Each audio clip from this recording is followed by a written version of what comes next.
Hi folks, my name is Larry Miller. Welcome to my course on the new manager, the essentials of managing people, teams, and processes. Congratulations. If you become a new manager, maybe I should say condolences.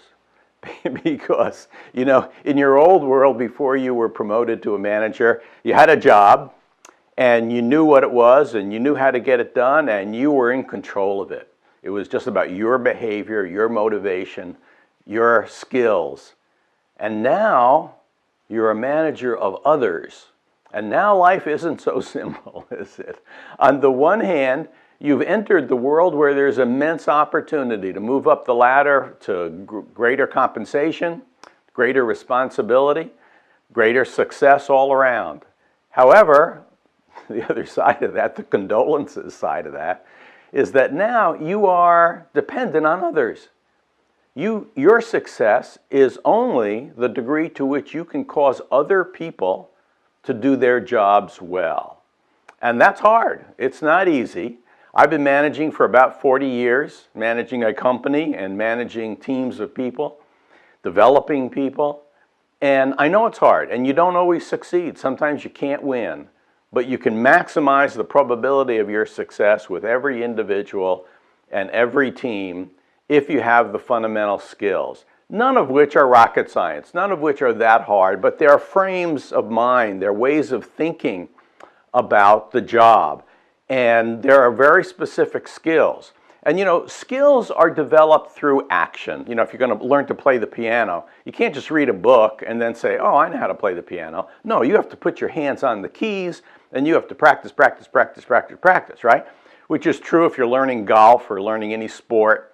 It's about behavior. It's about you developing the automatic responses that make you an effective manager.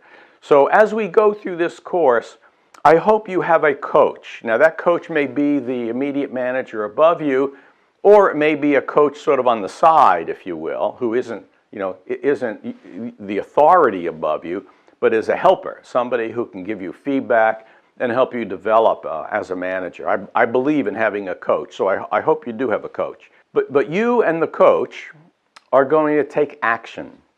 As we go through each section of the course, I'm going to prescribe, I'm going to recommend, I can't make you do it, but I am going to recommend some exercises, some practice that will put the lessons to work.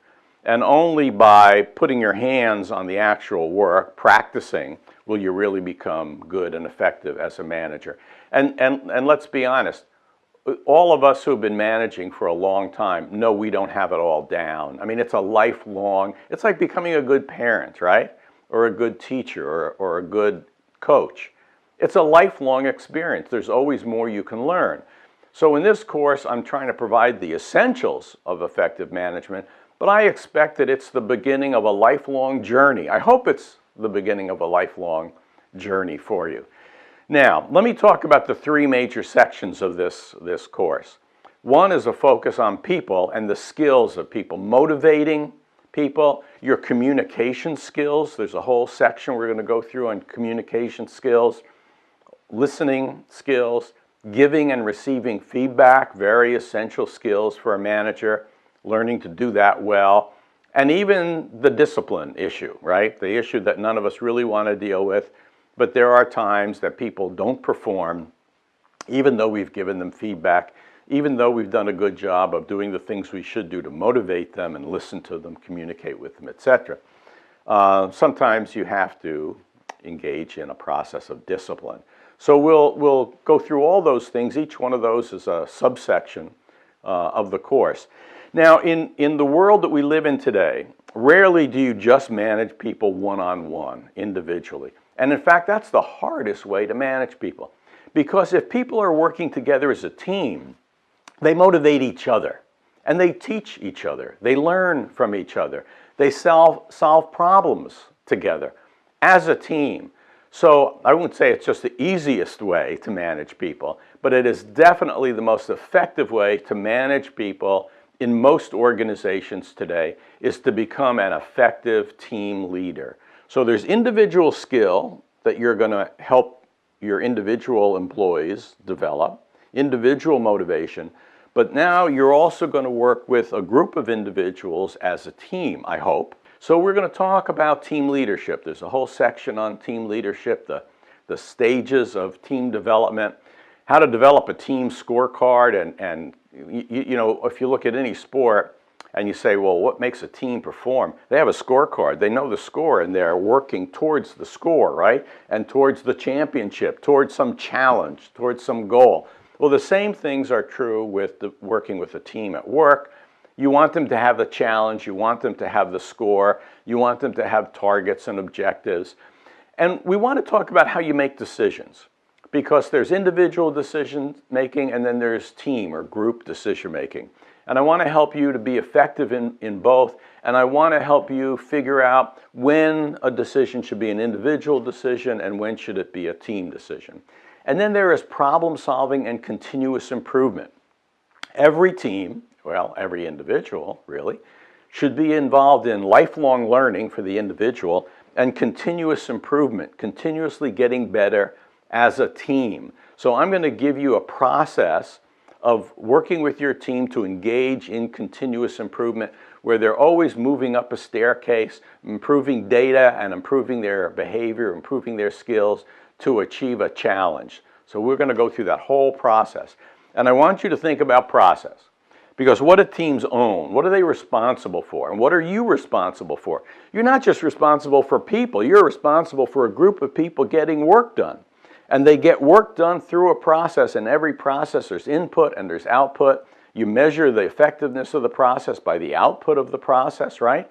I mean, if you're a restaurant, for example, there's input, incoming food stuff, and incoming people who are going to serve the food and make the food and so forth.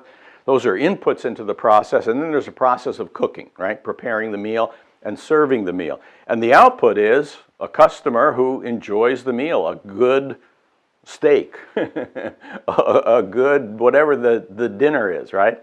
And a customer that's satisfied with that. Those are the outputs of that process. So you as a manager are going to be responsible for managing a process. And I'd like you just to think about something Dr. Deming, the great guru of quality management, said some years ago. He said 95% of the time quality problems are in the process, not the person, but 95% of the time we blame the person and don't fix the process, and then we can't figure out why the next person isn't any good either, right? Because they're working in a lousy process. Well, you will succeed largely to the degree that you are able to lead your team in the improvement of processes. So you need to know what your processes, you need to know who your team is, who's on your team, what your team is responsible for, and obviously you need to know who the people are, right? So we're going to go through all three of those things. And there is leadership, there's the development of people, you lead teams, you develop people, and you manage processes. And we're going to go through all three of those. That's the challenge. That's what the course is about.